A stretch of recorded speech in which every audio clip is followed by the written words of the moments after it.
¿Cómo están?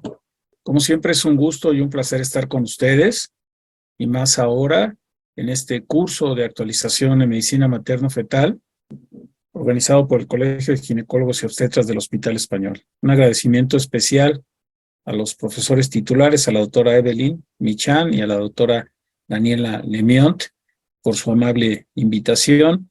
Y la plática que hemos preparado para ustedes el día de hoy es la nanotecnología del hierro liposomado en la prevención de la anemia. Espero que les agrade, que les guste y que sobre todo sea de mucha utilidad. Este es mi querido hospital, el Hospital Luis Castelazo Ayala del IMSS, donde ahí tuvimos la fortuna de estar colaborando muchos años. Y esta también es mi casa, el Hospital Ángeles Pedregal, también en el sur de la Ciudad de México. Este es mi conflicto de interés, esto es lo que hago, esto es a lo que me dedico. Y como ustedes siempre se han dado cuenta, voy a referenciar toda la información que les presente para que sepan que es medicina basada en evidencia. Iniciamos con este tema, hablando de algo muy importante que es las generalidades de la absorción del hierro y cómo podemos preparar a nuestras pacientes para un mejor normo embarazo. Y recuerden que esta es la ferritina, es la principal proteína almacenadora, transportadora y liberadora, en este caso de una forma muy controlada de hierro. Esto es muy importante y a veces se nos olvida que la mujer tiene de 3 a 4 gramos de reservas de hierro y en cada embarazo puede perder hasta 1 gramo. Entonces la importancia no solamente de dar hierro, sino antes y durante, sino también después del embarazo, y es algo que vamos a ver en esta charla. ¿Qué podemos decir de esta regulación de la transferencia de hierro al feto? Bueno, la transferencia de hierro a la madre, en este caso de la madre al feto, está respaldada por un aumento sustancial de la absorción materna de hierro durante el embarazo, y esta está regulada por la placenta. Pero fíjense bien este dato, la ferritina sérica generalmente cae marcadamente entre la semana 12 y 25 de la gestación. Entonces, la mayor parte de la transferencia de hierro al feto ocurre después de la semana 30 de la gestación. Esto corresponde a la época pico de la deficiencia o de la absorción materna de hierro. Entonces, esta es la parte fundamental que tenemos que cuidar entre las 12 y las 25 semanas y, por supuesto, después de la semana 30 de gestación. Ahora hablamos un poquito de generalidades, de la epidemiología, del metabolismo de hierro, y me encontré estos 5 tips o 5 datos muy importantes de la deficiencia de hierro y obviamente anemia por deficiencia de hierro. ¿Qué es lo que más vamos a encontrar como resultados adversos? Bueno, la deficiencia de hierro puede ocurrir más del 30% en este caso específicamente en Canadá, pero en México estamos inclusive por arriba de este porcentaje, y se ha relacionado, vean, la deficiencia de hierro con bajo peso al nacer, tamaño pequeño para la edad gestacional, parto pretérmino, obviamente necesidad de transfusión para la madre, hemorragia posparto, y hablando de los efectos neurocognitivos a lo largo de la infancia, esto hablando del neurodesarrollo. Pero ¿cuántas veces hemos reflexionado realmente si tenemos un bebé con bajo peso al nacer, que tengamos una amenaza de parto pretérmino y que tengamos más problemas de hemorragia posparto por no haber cuidado precisamente sus niveles de hemoglobina? Algo que aparentemente hacemos siempre, pero que muy probablemente a veces descuidamos. ¿Cuál sería el segundo punto? Estos síntomas que a veces pensamos que son normales y le podemos decir a la paciente, mira, si estás con fatiga, con mareos, te sientes con falta de aire, con sed de aire, debilidad, irritabilidad, pérdida de cabello, podemos decir que son cambios fisiológicos del embarazo, y no es así. Y es por eso que muchas pacientes podrían quedar sin tratamiento para precisamente tener esa salud materna y fetal y neonatal que tanto necesitamos para, en este caso, el binomio. ¿Cuál sería el tercer tip importante? La ferritina y la hemoglobina deben evaluarse en forma rutinaria al inicio y en la visita prenatal a las 28 semanas. Entonces, Recordemos, si podemos hacerlo, hagámoslo. Una ferritina menor de 30 microgramos por litro ya es un diagnóstico de deficiencia de hierro. Sabemos que la ferritina puede inclusive verse alterada en pacientes con inflamación o infección, pero eso no va a excluir la deficiencia de hierro. Sabemos cuáles son, en este caso, los datos de anemia. Recordarlo, generalmente por abajo de 11 gramos por litro, aunque algunos autores sugieren que hasta 10.5, pero yo creo que desde 11 ya debemos de tomar medidas importantes. Y algo que se nos olvida, y sí quiero reiterarlo, y aprovecho esta oportunidad, el posparto. ¿Cuántas veces nos preocupamos por saber con qué hemoglobina quedó nuestra paciente? A veces cuando sangra sí nos preocupamos y tomamos una hemoglobina posparto, pero cuando consideramos que todo ha sido normal, nos olvidamos de esta parte tan importante y sobre todo, como decíamos, si ya se disminuyó hasta 1 gramo esas reservas de hierro, debemos de continuar dando suplementación de hierro. Ahora, hablando del hierro oral, que es el tratamiento de primera línea, y esto lo reitero, por eso lo puse en rojo y subrayado, hierro oral, tratamiento de primera línea. Los medicamentos orales de hierro ferroso deben de contener entre 40 y 100 miligramos de hierro elemental y deben de tomarse todos los días precisamente para evitar esa anemia. Ahora, necesitamos hierro con ese recubrimiento entérico o esa liberación sostenida, porque muchas veces los productos no se absorben bien y esto tiene que ver muchísimo, en este caso, con la acción distal del duodeno, no se absorbe como nosotros quisiéramos. También para maximizar la absorción, los pacientes deben tomar hierro oral con vitamina C y con el estómago vacío, algo que muchas veces no le decimos a los pacientes y se les olvida. Pero ya vamos a ver más adelante que todo esto lo vamos a evitar con el hierro liposomado. Esa es la gran situación que tenemos ahora. El hierro liposomado puede evitar todas estas situaciones.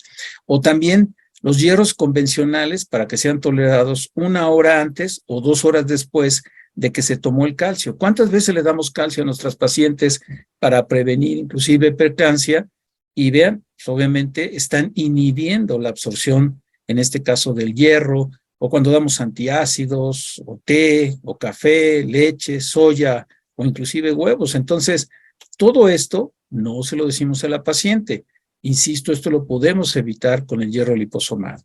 La respuesta al hierro oral debe evaluarse midiendo la hemoglobina 2 a 4 semanas después del inicio del tratamiento y el tratamiento debe continuar durante al menos, ojo, 3 meses después del nivel de hemoglobina se normaliza hasta 6 semanas posparto. Entonces, vean, esto es muy interesante este artículo, por eso se los quise poner, y esto debemos de tomarlo muy en cuenta. Debemos de evaluar muy bien la hemoglobina posparto y hasta debemos continuar la suplementación de hierro hasta 3 meses después. Ahora, ¿qué pasa con el hierro parenteral, con el hierro intravenoso? ¿Es seguro y eficaz? Sí, en el segundo trimestre en adelante. Obviamente, debe de considerarse solamente, única y exclusivamente, cuando la paciente tuvo intolerancia a la terapia oral o hubo una mala respuesta. Entonces, si tenemos hemoglobina que ha disminuido de 10 gramos por litro, entonces podríamos pensar en dar hierro parenteral. O una vez que se inició el tratamiento y sigue disminuyendo esa hemoglobina hasta 2 gramos por litro después de 4 semanas. Podemos considerarla también en anemia moderada severa, hemoglobina menos de 8 gramos por litro, o obviamente en una deficiencia importante dentro de las 4 a 6 semanas antes del parto. Entonces, esto hay que reiterarlo. Solamente en estos casos hay que considerar la terapia venosa o intravenosa o parenteral. ¿Qué dice la Organización Mundial de la Salud? Estas recomendaciones para el cuidado prenatal y para tener un embarazo exitoso, inclusive son recomendaciones que solamente hizo la OMS, no, también lo hizo USAID Washington, también lo hicieron otras organizaciones no gubernamentales, donde dice que debemos de brindar suplementación de hierro con 30 a 60 miligramos de hierro elemental y en este 0.4 miligramos de ácido fólico. Entonces, tener siempre en cuenta hierro y ácido fólico, inclusive en regiones con una alta prevalencia de anemia, como es México, se prefiere una dosis de 60 miligramos de hierro elemental y cuando es necesario, hasta 120 miligramos de hierro elemental. Algo que vamos a ver más adelante, lo vamos a ver superado y por mucho con el hierro liposomado. Ya no va a ser necesario dar estas grandes cantidades de hierro. Este artículo también me gustó mucho, hablando precisamente de la Sociedad Americana de Hematología, donde cuáles son los grupos de riesgo precisamente para el desarrollo de deficiencia de hierro y de anemia. Bueno, pues hablando en el embarazo, por supuesto, la multiparidad, el periodo intergenésico corto, por supuesto, el estrato socioeconómico, en el posparto, si hubo sangrado, si hubo deficiencia de hierro durante todo el embarazo y no logramos tener los niveles adecuados.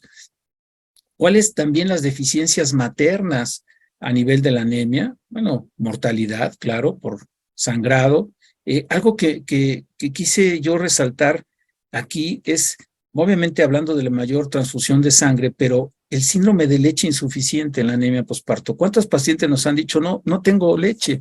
Y a lo mejor fue precisamente también porque no evaluamos muy bien sus niveles de hemoglobina y no demos suplementación con hierro. Entonces, algo que también tenemos que cuidar. Y finalmente, esas deficiencias de hierro podrían llevarnos a lo que ya dijimos, parto pretérmino, muerte in útero, infecciones. Es muy frecuente que tengamos infecciones. Y algo que a veces se nos olvida cuando hablamos de epigenética, de programación fetal, la importancia, ya decíamos, de la hemoglobina y la importancia del neurodesarrollo. ¿Cuáles son las opciones de tratamiento que tenemos para deficiencia de hierro? Bueno, sabemos que hay todas las alternativas de los suplementos de hierro. ¿Son buenos? Sí, sí son buenos, pero tenemos un gran problema. Hay una mala absorción del hierro, del 10 al 15%. Hay pérdida de hierro, en este caso. ¿Por qué?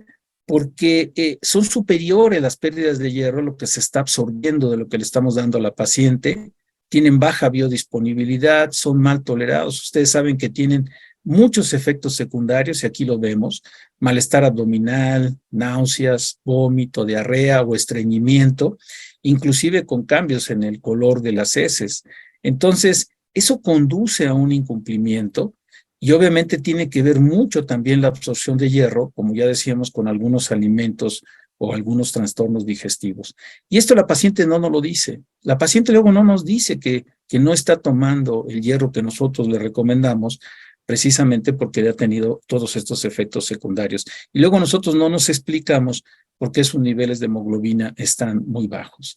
Ahora, ¿hay efectos secundarios? Sí. Las sales ferrosas se acompañan de eventos secundarios gastrointestinales. Vean, náuseas hasta en el 68% de las pacientes, vómito, constipación, flatulencia, distensión abdominal, y ya decíamos el cambio de coloración de las heces. Díganme a quién le gusta tener todos estos efectos secundarios, además de lo que ya conlleva el embarazo.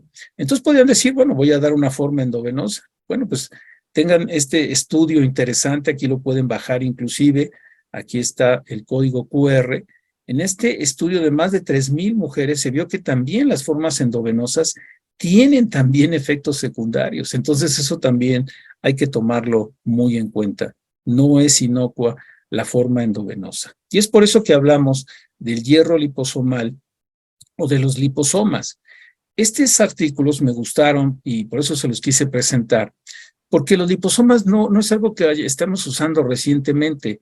Ya los habíamos utilizado anteriormente, se han investigado durante mucho tiempo como buenos portadores de medicamentos, excelente capacidad de atrapamiento, con muy buena biocompatibilidad y seguridad. Entonces, esto hace que los liposomas que tienen estas bicapas de lípidos y se agregan los polímeros, le dan estabilidad, y la permeabilidad de los liposomas puede ser mucho mejor para que se absorban los principios activos. Y es precisamente esta forma, como yo les decía, de bicapas. Aquí los tienen, los liposomas. No es nada nuevo, como ya lo habíamos comentado. Los hemos utilizado inclusive en antibióticos, en antifúngicos, antineoplásicos, y es precisamente así como se van formando, como se va realizando, y es esa bicapa lo que nos da precisamente la buena absorción. Entonces, los liposomas administrados por vía oral sí se van a destruir parcialmente, obviamente por todo el sistema digestivo, desde la toma oral, por el ácido gástrico, pero el principio activo queda y esto se va a liberar más adelante. Entonces llegan precisamente a donde nosotros queremos que actúen. Es muy importante que sobrevivan a este paso, todo el proceso digestivo, y eso tiene muchísimo que ver para que aumente su biodisponibilidad. Y esto tiene que ver también muchísimo a través de la vía linfática de las células M, y esto aquí lo vemos precisamente, tienen esa absorción directa a nivel de las células M, los macrófagos en las placas de Pelle y a través del transporte a nivel del duodeno. Entonces, inclusive algunos autores como Scardino y colaboradores, hablando de la rentabilidad que pudiera tener en este caso el hierro liposomal, demostraron que el hierro liposomal era capaz de mejorar el protocolo preoperatorio, permitiendo una menor estancia hospitalaria y menor cantidad de transfusiones. Ojo, esto inclusive también lo podemos usar el hierro liposomado en cirugías o en pacientes ginecológicas, no solamente obstétricas. Claro que estamos hablando mucho a nivel del embarazo, de la anemia en el embarazo, pero también a nivel ginecológico estaríamos hablando en forma generalizada de tratamiento para la anemia. Scardino también dice que, por lo tanto, la suplementación liposomal, y ustedes tienen aquí la bibliografía, con hierro no solo puede producir una recuperación de hemoglobina más rápida después de la cirugía, y esto obviamente puede disminuir el costo relacionado con la cirugía. Otro autor, Simula, en su estudio de observación, señaló que la práctica ambulatoria hematológica, la suplementación oral con hierro liposomal, puede ser eficaz, seguro y preferido por las pacientes para evitar la terapia intravenosa. Ojo, para evitar la terapia intravenosa, favoreciendo calidad de vida. Y algo que también es muy importante, hablando de costo-beneficio, es mucho más bajo utilizar el hierro liposomal. También, hablando de la dosificación, es muy cómoda. Hay que dar 2 cápsulas, porque aquí dice que la dosis sugerida es de 30 miligramos, esa sí es correcta, y la presentación que tenemos en nuestro país es de 15 miligramos cada cápsula. Entonces tenemos que ser muy enfáticos con la paciente para que lo tome 2 cápsulas al día. Ahora, ese es lo importante del hierro liposomal, lo puede tomar a la hora que ella quiera, si lo quiere tomar en la mañana, si lo quiere tomar en la tarde, si lo quiere tomar en la noche.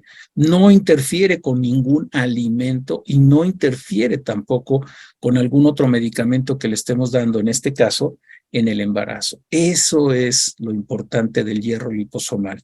Entonces, ya ha sido evaluado en muchísimos estudios y no tiene los efectos secundarios que ya hemos hablado, el dolor de estómago, náuseas, estreñimiento y todos los demás, para no ser repetitivo. Entonces, tiene muy pocos eventos adversos, ya lo vamos a ver más adelante, y ahora sí vamos a lograr esa adherencia que tanto estamos buscando con las pacientes. Esto es un estudio que se hizo, sí, en modelos animales. Ustedes podrían decirme qué es a nivel animal, pero vean lo importante cuando vemos, comparándolo con el hierro liposomado, sulfato ferroso, pirofosfato de hierro, y vean, aquí lo tienen, hablando del hierro liposomado, comparándolo con el pirofosfato libre. La absorción de hierro liposomado es 3.5 veces más o mayor con respecto al pirofosfato férrico libre. Y aquí lo tienen, entonces también tienen aquí perfectamente acotada la bibliografía. Ahora, la pregunta del hierro intravenoso, ¿la terapia con hierro endovenoso es segura? Sí, sí es segura, y la respuesta es contundente, sí. Sin embargo, debemos de considerar siempre un riesgo, sobre todo hablando del contexto inflamatorio y el riesgo de infección o de trombosis, ¿de acuerdo?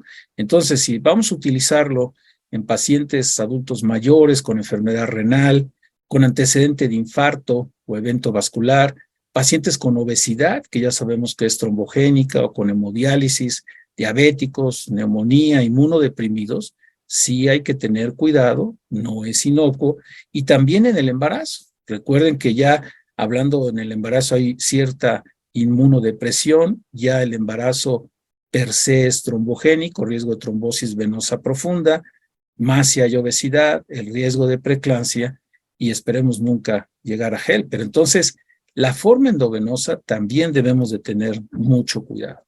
¿Y qué es lo que nos dice este artículo? Se recomienda el hierro intravenoso como segunda línea. Eso hay que tomarlo muy en cuenta. Y nuevamente, con lo que inicié esta charla, el hierro intravenoso solamente en las pacientes que no respondieron a la vía oral, que tienen intolerancia al hierro oral o que no cumplen como nosotros quisiéramos con esa adherencia, y obviamente cuando queremos que sea muy rápida su respuesta. Obviamente también en pacientes con mala absorción debido a cirugía, sangrado abundante, obviamente podemos usarlo con eritropoyetina, anemia secundaria a cáncer o quimioterapia, y obviamente también pacientes que por alguna u otra razón, como ya decíamos, tenemos que tener mucho cuidado, en este caso con riesgo de anafilaxia, y obviamente también algunas situaciones que se pueden presentar en el sitio de la inyección. Ahora, ¿qué pasa cuando comparamos el hierro, en este caso liposomal, con el hierro convencional? Hay muy diferentes partes donde yo quisiera mencionarles, pero voy a hacer hincapié en algunas. Por ejemplo, efecto de acidez gástrica, sí hay con el hierro convencional. Con la forma liposomal no hay ningún efecto. Sabemos que las pacientes nos refieren siempre esa acidez, y aquí no van a tener con el hierro liposomal. Completa liberación de hierro en la forma convencional no hay, en la forma liposomal sí lo tenemos. Absorción de hierro regular, hierro convencional, en la forma liposomal está aumentada. La absorción por las células M, que ya dijimos que importante es, no existe en el hierro convencional, sí existe como mecanismo principal en la forma liposomal para aumentar su biodisponibilidad. Otro dato importante, el efecto en los alimentos siempre será constante en el hierro convencional, y ya decíamos en la forma liposomal ningún efecto, así que pueden tomarlo a la hora que ellas gusten. Daño oxidativo de los epitelios, sí hay en el hierro convencional y no lo hay en la forma liposomal. Entonces, efecto gastrointestinal es constante con el hierro convencional y mínimo con la forma liposomal. El sabor metálico también se quejan mucho las pacientes en el hierro convencional y no lo tenemos en la forma liposomal. Este es otro estudio que se presentó en FIGO, en Roma, en 2012, donde se hace una comparación muy interesante. Vean, aquí está nuevamente el hierro liposomal en suplementación de 28 miligramos al día. Pero ojo, allá existe como 14 miligramos por cápsula. Insisto, aquí en nuestro país está 15 miligramos por cápsula, por eso tienen que ser 2 cápsulas al día. Y vean cómo aumentó las concentraciones de manera significativa de hemoglobina, el hierro liposomado, comparándolo contra sulfato ferroso. Ahora bien, hablando precisamente de los eventos adversos, vean las sales ferrosas, ya los dijimos, son muy importantes. La forma endovenosa también lo tiene, y la forma liposomal, muy pocos eventos adversos. La eficacia, las sales ferrosas, 2 gramos en promedio. La forma endovenosa, disponibilidad inmediata. La forma liposomal es equiparable a la forma endovenosa. Esto es muy importante tenerlo en cuenta. La biodisponibilidad, hemos hablado mucho, depende de diversos mecanismos para mejorar su absorción de las sales ferrosas, que si es en ayunas, que si con vitamina C, que no tenga que ver con algunos otros alimentos o medicamentos. En la forma endovenosa, la biodisponibilidad obviamente es muy rápida, obviamente tener cuidado, ya dijimos que tiene esos riesgos importantes, sobre todo de fenómenos tromboembólicos. Y bien, la forma liposomal, su distribución es muy semejante a la forma endovenosa, y en este caso mantiene estables los niveles de ferritina. En obstetricia, las sales ferrosas son eficaces, pero recuerden que tiene mucho que ver con la adherencia, que por todos los efectos secundarios no se lleva a cabo. La forma endovenosa será útil, ya dijimos, como una segunda opción, y sobre todo en el segundo trimestre, y si es que falló la vía oral. Y la forma liposomal es eficaz, segura y con mínimos eventos adversos. ¿Qué podríamos hablar del ácido fólico también? Bueno, recordar precisamente los defectos del cierre de tubo neural, y esta es una estimación global y prevalencia regional de los defectos del cierre de tubo neural, y es un análisis sistémico donde vean si existe. Si nosotros no damos ácido fólico, y lo sabemos perfectamente bien, es algo que está establecido desde hace muchísimos años. Lo ideal mínimo es dar 3 meses antes ácido fólico, y también lo ideal sería a la pareja. Así que obviamente aquí lo tenemos, este serio problema de espina bífida, y si nosotros lo damos 3 meses o inclusive más, sería maravilloso. El ácido fólico es muy importante y nos ha demostrado muchos beneficios. Pero ¿cuál es uno de los serios problemas que podemos tener? Y en este caso, precisamente, hablando que la mejor opción es el L-metilfolato, que el ácido fólico, para el cuidado prenatal. Y entonces, en este estudio, aquí está suplementación durante el embarazo con L-metilfolato. ¿Por qué? Porque cerca de un 40 a un 60% de la población puede mostrar un polimorfismo que impide la conversión de los suplementos de hierro a su forma activa, que es el ácido fólico, y en este caso es el metilfolato. Entonces, en muchas ocasiones tenemos este polimorfismo genético que reduce la biodisponibilidad, y hay muchos problemas de deficiencias de folato que se puede deber precisamente en el embarazo, a la mala ingesta o una ingesta disminuida, a la mala absorción, alteraciones hepáticas, pero estas alteraciones del metabolismo, ya decíamos, hasta un 40% pueden presentar este polimorfismo y estos defectos genéticos en la administración del 5-metiltetraidrofolato. También puede haber interacción medicamentosa, o ya decíamos inclusive la toma de algunos tés, de algunos antiácidos, calcio, por ejemplo, también. Y aquí tiene mucho que ver, ¿no?, los niveles, vean, en este caso, del 5-metiltetraidrofolato. ¿Qué podríamos concluir de esta charla? Bueno, la deficiencia de hierro y la consecuente anemia son un problema de salud pública. Desafortunadamente, muchos de nosotros tenemos esta deficiencia de hierro y no lo sabemos. Los síntomas a veces los confundimos como algo normal, y más ahora con esta triste situación que hemos vivido de pandemia. Muchas veces decimos, puede ser long COVID, estás cansada, te sientes sin ganas de hacer las cosas, pero no, tener en cuenta que esos datos pueden ser precisamente de anemia. 30% de las mujeres van a padecer en algún momento de su vida anemia, y por supuesto la mujer embarazada. El diagnóstico es muy sencillo, pero obviamente tenemos que hacerlo, tenemos que pedir una biometría hemática, y obviamente si está la paciente embarazada y podemos hacer niveles de ferritina, mucho mejor. Si ustedes me preguntan, ¿todos los hierros funcionan? Sí, por supuesto que sí, pero hay que conocer muy bien las interacciones, la dosificación, al igual que identificar pacientes que muestran un mayor riesgo de intolerancia. Y bueno, desde luego ahí estaría la mujer embarazada. Entonces hay que tener mucho más énfasis, más cuidado en la mujer embarazada por los efectos secundarios que pueden producir los hierros convencionales. Obviamente, al tener esta falta de adherencia, falta de continuidad en la toma y mala absorción, podemos seguir teniendo serios problemas de anemia o deficiencia de hierro en el embarazo. Entonces, el hierro se debe mantener normal en las pacientes. No se les olvide esa pérdida de las reservas de hierro en cada embarazo. Imagínense una paciente que lleva ya 2 o 3 embarazos, ha disminuido sus reservas de hierro hasta en 3 gramos, y debemos de preocuparnos precisamente en la mujer ya con más de una gesta, de un embarazo. También recordar al menos 3 meses posparto y más en mujeres que estén en lactancia, para recuperar esas reservas de hierro que hemos mencionado, ese déficit de desarrollo, sobre todo durante el embarazo, esas pérdidas que se han ido realizando durante el embarazo y en el posparto.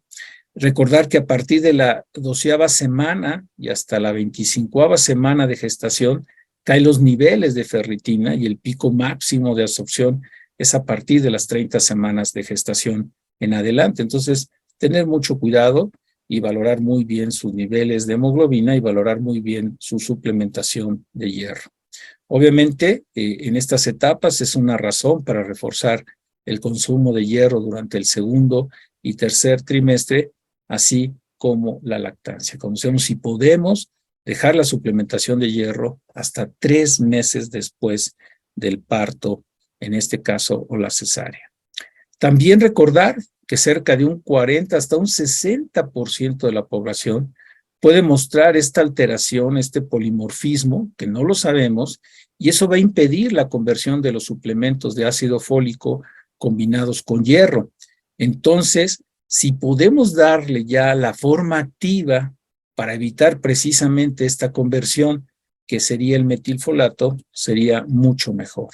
Entonces, recordar que el uso de metiltetrahidrofolato, el metafolín, reduce las complicaciones por folatos, como defecto en el cierre de tubo neural, hiperhomocisteínemia y defectos relacionados con el polimorfismo. Si tenemos una presentación en nuestro país con estos hierros liposomados y además con la forma activa del ácido fólico, que es el metilfolato, sería mucho mejor. Entonces, esta presentación de hierro liposomal, que nos da menos efectos secundarios, que nos da mejor adherencia y tolerancia al medicamento y que además viene con ese plus que es el metilfolato, que nos da la tranquilidad de garantizar un adecuado aporte de ácido fólico en su forma activa. Bueno, espero que les haya agradado esta charla, sobre todo haberles podido transmitir algunos mensajes importantes, tanto para la mujer embarazada, pero por supuesto para la mujer también que nosotros vemos a nivel ginecológico y que debemos de cuidar mucho sus niveles de hemoglobina. Gracias, muchas gracias por su paciencia y por quedarse hasta el final de esta charla. Como siempre, un abrazo muy afectuoso y bendiciones para ustedes y sus familias. Hasta pronto.